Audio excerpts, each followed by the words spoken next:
दोस्तों अगर आप इस वीडियो पर क्लिक किए हैं तो मैं समझ सकता हूं कि आप आईपीएस की तैयारी करने वाले हैं या फिर आईपीएस के बारे में जानकारी चाहते हैं। तो दोस्तों आइए जानते हैं कि आईपीएस क्या है। तो दोस्तों आईपीएस का फुल फॉर्म होता है इंडियन पुलिस सर्विस।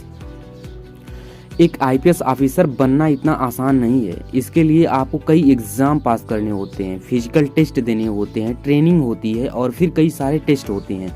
ये सब क्लियर करने के बाद ही आपको पोस्टिंग होती है और आप एक आईपीएस ऑफिसर कहलाते हैं। इस आईपीएस पोस्ट के लिए लाखों लोग भरते हैं फॉर्म और उसमें से 1000-1500 लोग सेलेक्ट होते हैं, यानी कि सिर्फ गिने चुने लोग ही इसे पास कर पाते हैं।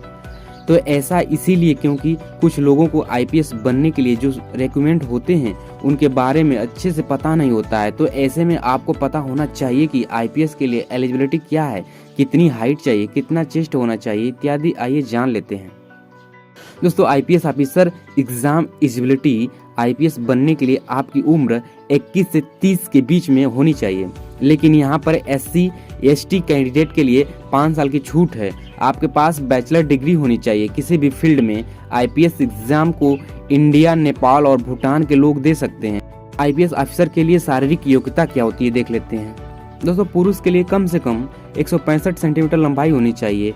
जनरल कैंडिडेट के लिए अगर आप SC या OBC कैटेगरी के हैं तो इसके लिए आपको कम से कम हाइट 160 सेंटीमीटर चाहिए। इसके अलावा 84 सेंटीमीटर चेस्ट यानी सीना होना चाहिए। ये महिला के लिए हाइट कम से कम 150 सेंटीमीटर होनी चाहिए, जो कि जनरल कैंडिडेट के लिए है। और SC OBC कैटेगरी के महिलाओं के लिए लंबाई 145 सेंटीमीटर होनी चाहिए। इसके साथ ही महिलाओं की चेस्ट 79 सेंटीमीटर होनी चाहिए।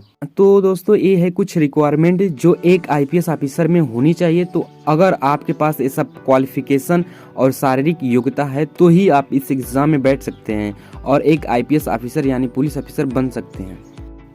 दोस्तों आगे के प्रोसेस के बारे में बात कर लेते हैं। तो दोस्तों सबसे पहले आपको 12वीं क्लास पास करने होंगे। एक आईपीएस ऑफिसर बनने के लिए सबसे पहले आपको 12वीं परीक्षा पास करनी होगी किसी भी सब्जेक्ट के साथ है, चाहे वो आप साइंस, कॉमर्स या आर्ट्स सब्जेक्ट को हो। बस आपको सबसे पहले 12वीं पास करनी होगी। इसके बाद आप ग्रेजुएशन पूरी करें किसी भी कोर्स में। दोस्तों इसके बाद है यूपीएससी एग्जाम के लिए फॉर्म अप्लाई करें। जैसे ही आप सारे क्राइटेरिया क्लियर कर लेते हैं, इसके बाद आपको आईपीएस ऑफिसर बनने के लिए ट्रेनिंग पूरी करनी होती है। तो इसके लिए आपको मसूरी और हैदराबाद जैसे शहरों में ट्रेनिंग के लिए भेजा जाता है। जैसे ही आपकी ट्रेनिंग पूरी हो जाती है उसके बाद पोस्टिंग दी जाती है। तो इस तरह आप एक आईपीएस ऑफिसर बन सकते हैं।